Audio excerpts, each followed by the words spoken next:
Là, il faut repérer dans quel sens est le rhizome. Je vais mettre de ce côté. Donc, je mets le rhizome du côté où je pense que j'aurais envie qu'elle pousse. J'ai fait une formation en apprentissage de jardinier botaniste.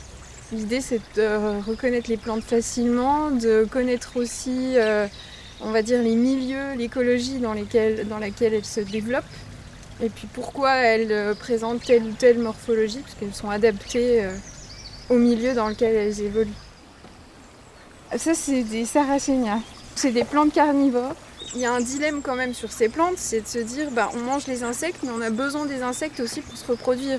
Donc elle fait son piège au niveau du sol, en tapissant, et puis elle va faire sa fleur plus haute pour que les insectes pollinisateurs ne soient pas ceux qui sont mangés en même temps. Tu vois, on dit toujours qu'il faut être grand et fort pour être jardinier. C'est pas vrai.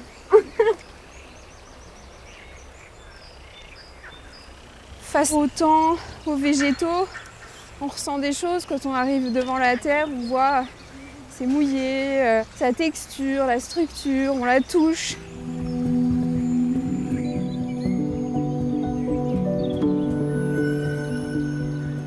Et les végétaux, quand on les voit, on se dit celui-ci il est malade, celui-ci il a souffert de la chaleur. C'est plus vivant.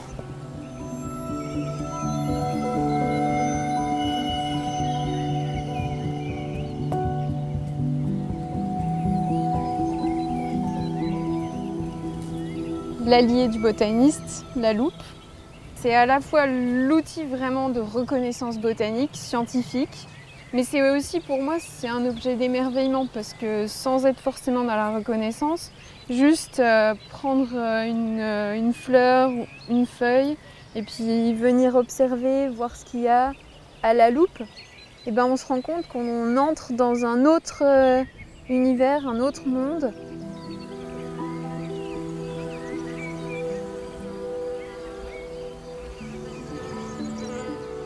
Cardamine hirsuta, Aster, Rubus fruticosus, Stachy, Géranium robertianum, Consoude, Potentilla repens, Chardon, Cardamine hirsuta, Consoude encore,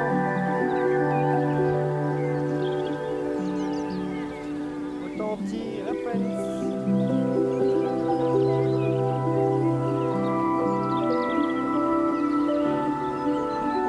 Rhizamedia.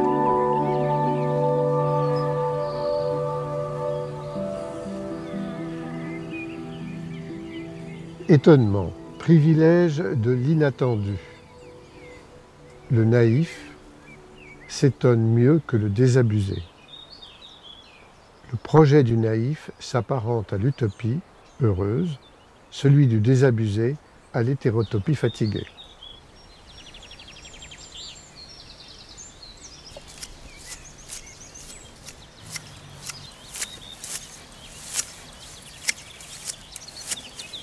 Petite pâquerette, je vais tourner autour. Voilà, je vais laisser cette belle graminée là.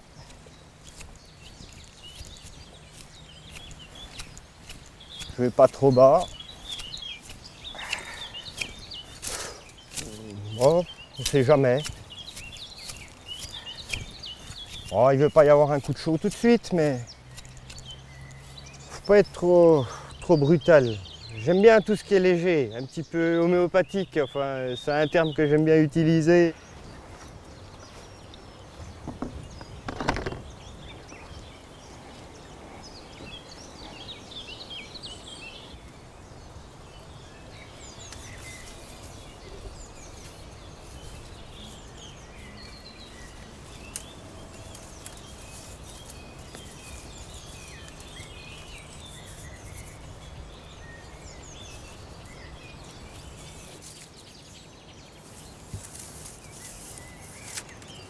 C'est tressé à l'anarchie, un petit peu n'importe comment. Tout dépend si je veux laisser rentrer la lumière, si je veux un petit peu protéger de la pluie.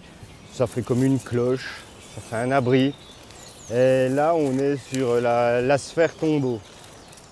La tombe d'un arbre, en fait, c'était un fruitier qui était sur mon jardin. Et les branches, au lieu de m'en débarrasser, j'ai décidé de rendre hommage à l'arbre. Je vais travailler qu'avec tout ce que me produit mon jardin, toute la biomasse, qu'elle m'offre en fait. On peut tout recycler, hein, la nature n'a pas de poubelle. Ça refait de l'humus et puis c'est une petite réserve de vie.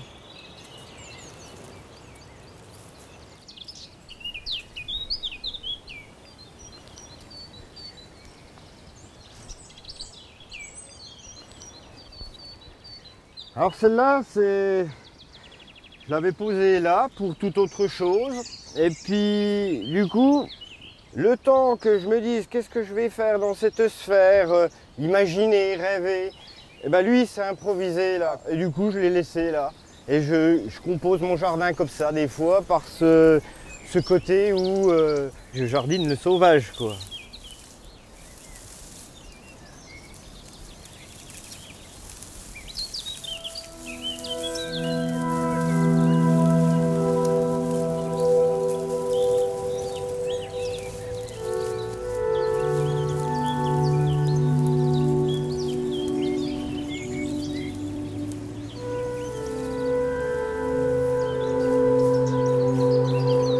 J'ai envie d'être le plus léger possible.